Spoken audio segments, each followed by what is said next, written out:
بعضی از خواهران رو میبینیم که مثلا در ماه رمضان حجاب سر میکنن. خب کار خیلی خوبیه، حجاب پوشیده در روسری سرش کرده.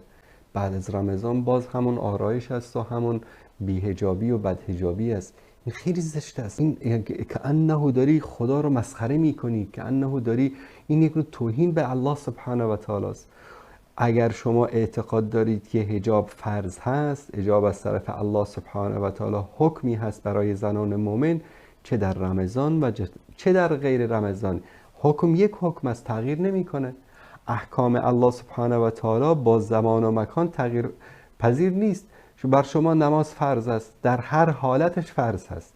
خوابی، مریض هستی، در بستر هستی، نمیتونی بلند بشی، باید نماز بخونی، با اشاره بخونی. اگر میتونی بشینی، نشسته بخونی. اگر میتونی رو صندلی بشینی، باید رو صندلی نشسته بخونی. اگر به پهلو میتونی بخونی، به پهلو باید بخونی. اگر که میتونی بایستی، نمیتونی خودتو خم بکنی، باید ایستاده بخونی.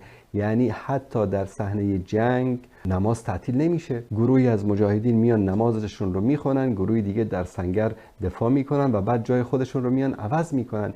مثلا این نمیشه گفت که مثلا در فلان زمان یا در فلان مکان فرضیت نماز ساقط میشه یا فرضیت حج ساقط میشه وقتی شرایطش محقق بشه.